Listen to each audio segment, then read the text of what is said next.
بسم اللہ الرحمن الرحیم۔ السلام علیکم ورحمۃ اللہ وبرکاتہ۔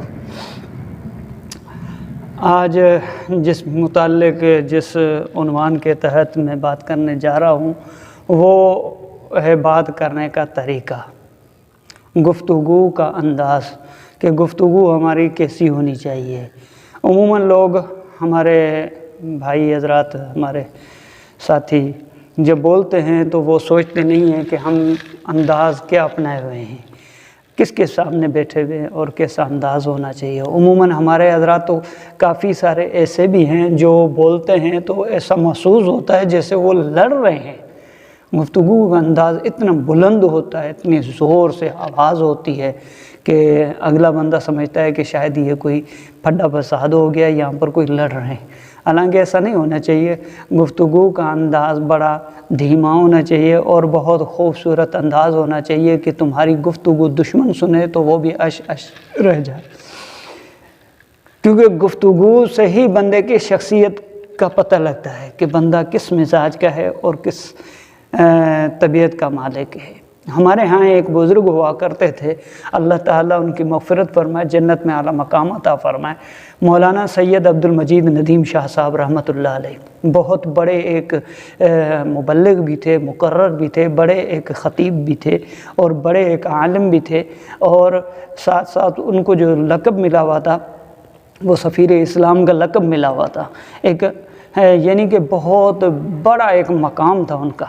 ان کی گفتگو کا انداز جو ہوا کرتا تھا وہ ایک عجیب اور غریب ہوا کرتا تھا۔ میں نے ان کے بعد کوئی ایسا بندہ نہیں دیکھا جو اپنی تقریر کے اندر، اپنے بیان کے اندر ایسی گفتگو کرے۔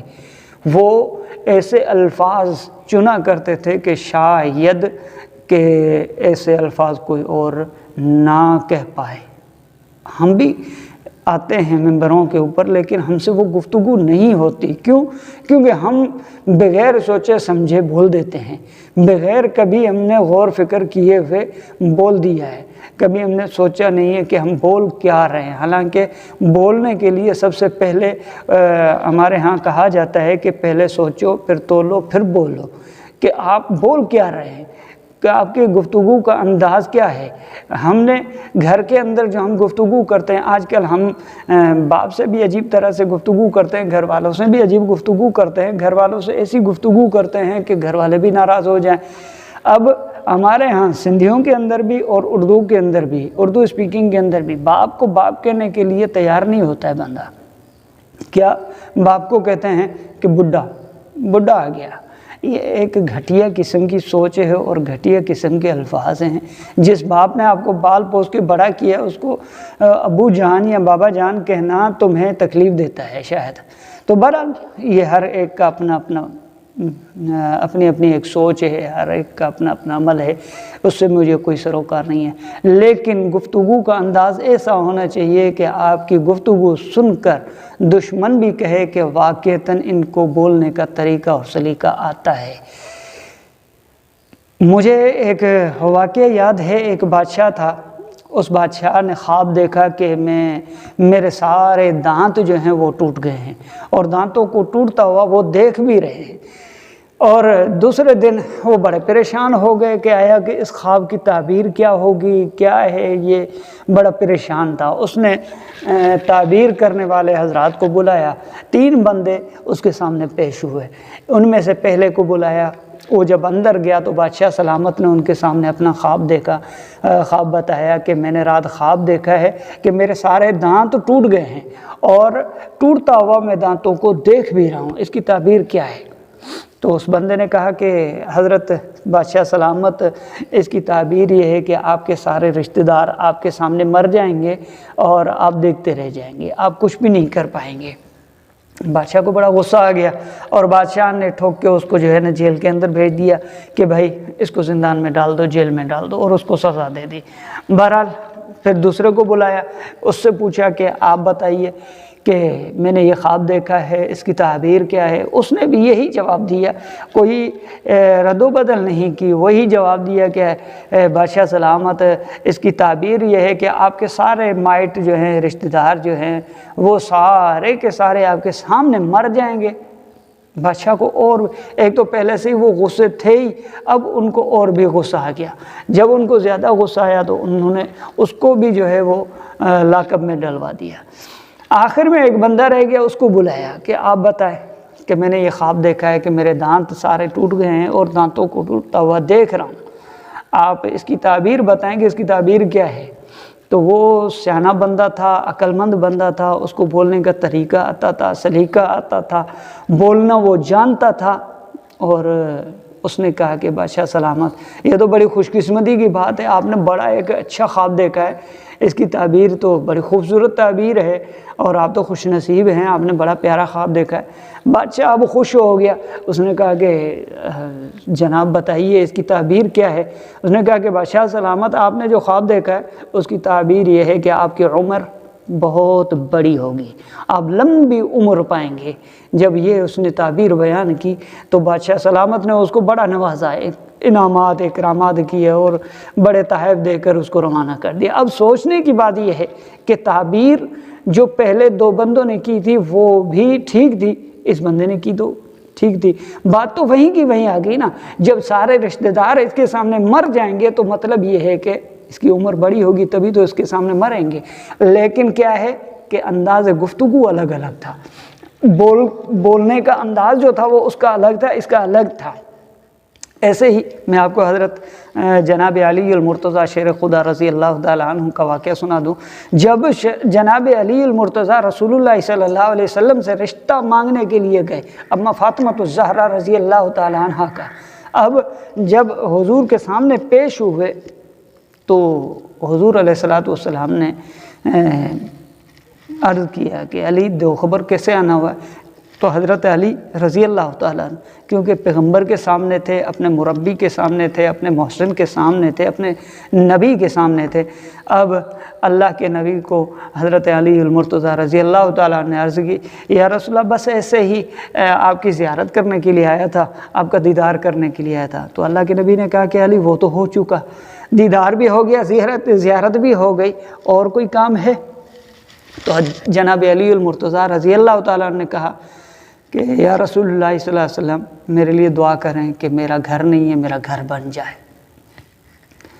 میرا گھر نہیں ہے، میرا گھر بن جائے۔ تو اللہ کے نبی صلی اللہ علیہ وسلم کو تو معلوم تھا کہ علی کا گھر ہے، لیکن حضور علیہ السلام سمجھ گئے کہ یہ کہنا کیا چاہتا ہے۔ تو اللہ کے نبی نے کہا کہ علی شادی کرنے کا ارادہ ہے، شادی کرنا چاہتے ہو؟ کہا کہ ہاں۔ دیکھیں نا انداز گفتگو کیسا تھا، ڈائریکٹ مانگا نہیں رشتہ، بس دعا کے لیے کہا، اللہ کے نبی سمجھ گئے۔ ایسے ہی قرآن کریم کے اندر جناب ابراہیم علیہ السلام کا تذکرہ آتا ہے، جا بجا آتا ہے، اور کافی سارے انبیاء کا بھی ہے، لیکن جناب ابراہیم علیہ السلام جب بیمار ہوئے تو وہ اب دعا کیسے کرتے ہیں، ان کی دعا کا انداز دیکھیں کہ وہ رب العالمین سے شفا کی دعا کیسے مانگتے ہیں۔ وہ کہتے ہیں کہ وَإِذَا مَرِضْتُ فَهُوَ يَشْفِينِ، پروردگار عالم میں بیمار ہو چکا ہوں، مجھے بیماری نے جکڑ لیا ہے، تو شفا دینے والا ہے، تو شفا دے۔ اب یہ نہیں کہا کہ اللہ تو نے بیمار کیا ہے تو ہی شفا دے، یہ نہیں، بیماری کی نسبت بھی اپنی طرف کی، شفا کی نسبت خدا تعالیٰ کی طرف کر دی۔ یہ ہوتا ہے انداز گفتگو۔ جب ہمارا انداز گفتگو اچھا ہوگا تو سامنے والا بھی ہماری عزت کرے گا۔ اگر ہمارا انداز گفتگو گھٹیا قسم کا ہوگا تو میں سمجھتا ہوں کہ اچھے محسن سے، اچھے مربی سے ہم محروم ہو جائیں گے۔ مجھے ایک اور بات یاد آ گئی، یہاں پر ضمن میں عرض کرتا چلوں۔ میں ایک مرتبہ ہمارے حیدرآباد کے قائد جمعیت ہیں، حیدرآباد کے قائد مولانا تاج محمد ناہیو صاحب مدظلو، اللہ تعالیٰ ان کی عمر میں برکت عطا فرمائے، میں ان کے پاس ایک مرتبہ کسی کام سے گیا تھا، ہم نے جلسہ کرنا تھا، تو اس غرض سے میں حضرت جی کے پاس پہنچا، تو وہاں پر میرے ساتھ ایک اور بندہ بھی تھا جو وہاں پر چلا تھا، کیونکہ اس کو لے جانا ایک میری مجبوری بھی تھی۔ وہ مجبوری تو میں آپ کو نہیں بیان کر سکتا کہ مجبوری کیا تھی۔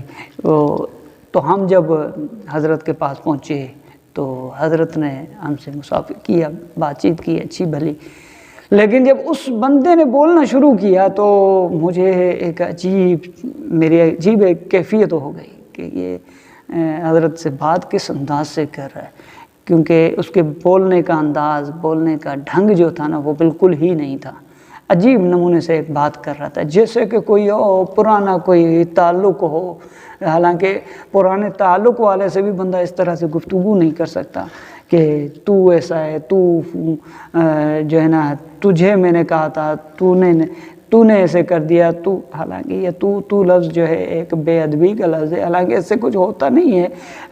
آج کل علماء کرام تو سمجھتے ہیں، وہ تو بڑا ظرف رکھتے ہیں، ان کی بڑی سوچ ہوتی ہے، وہ فراخ دلی کرتے ہیں، وہ اس میں تو کچھ نہیں ہے، لیکن ہمیں سوچنا چاہیے کہ ہم انداز گفتگو کون سا اپنائے ہوئے ہیں۔ دیکھیں نا کہ ہمارے اندر علماء طبقے کے اندر جب ہم کسی بھی بزرگ کے سامنے یا کسی بڑے کے سامنے بیٹھتے ہیں تو اس سے کہتے ہیں کہ حضرت یہ، اور بیٹھنے کا انداز یہ ہوتا ہے کہ ہم جب بھی کسی کے پاس جاتے ہیں تو التحیات والی شکل اختیار کر کے اس کے سامنے بیٹھتے ہیں، یعنی اپنے جو ہے نا ایسے ہی ٹانگیں پھیلا کے ہم نہیں بیٹھ جاتے۔ ادب کا تقاضا ہے کہ آپ التحیات کی شکل میں جو ہے جیسے ہم التحیات میں بیٹھتے ہیں اسی انداز کے ساتھ آپ ان کے سامنے بڑے ہیں، ہمارے معزز ہیں، معتبر ہیں اور ہمارے سرمایہ ہیں، ان کے سامنے ہم نے اس انداز میں بیٹھنا چاہیے۔ اور جب گفتگو کرنے لگیں تو حضرت جی کیونکہ وہ ایک یہ ادب کے ایک الفاظ ہیں کہ حضرت جی یہ عرض ہے، حضرت جی یہ کام ہے، یہ مسئلہ ہے، حضرت جی آپ کی نوازشات ہوں گی، بہرحال وغیرہ وغیرہ کے الفاظ استعمال کرنے چاہیے۔ ایسے نہ ہو کہ جب ہم گفتگو کا انداز عجیب ایک جاہلانہ انداز رکھتے ہیں تو ہماری گفتگو کا اگلے کے اوپر اثر بھی ویسا ہی ہوتا ہے، پھر وہ اگلا بندہ بھی ہمارا کام اسی انداز کے اندر کرتا ہے جیسی کہ ہماری گفتگو ہوتی ہے۔ جب ہماری گفتگو اچھی ہوگی، ہماری گفتگو کا طریقہ اچھا ہوگا تو اگلا بندہ بھی سوچنے پر مجبور ہو جائے گا اور ہمارا کام ضرور بضرور کرے گا۔ تو بس اللہ تعالیٰ سے دعا ہے کہ اللہ تعالیٰ ہمیں سمجھ عطا فرمائے، اور جب بھی کسی کے ساتھ بات کریں اور جب بھی کسی سے گفتگو کریں تو اللہ تعالیٰ ہمیں اچھے بول نصیب عطا فرمائے۔ میں نے جو بھی کچھ کہا ہے امید ہے آپ کو گفتگو پسند آئی ہوگی، اگر پسند آئی ہے تو دعاؤں میں یاد رکھیے گا۔ اللہ تعالیٰ آپ کا حامی و ناصر ہو۔ السلام علیکم ورحمۃ اللہ وبرکاتہ۔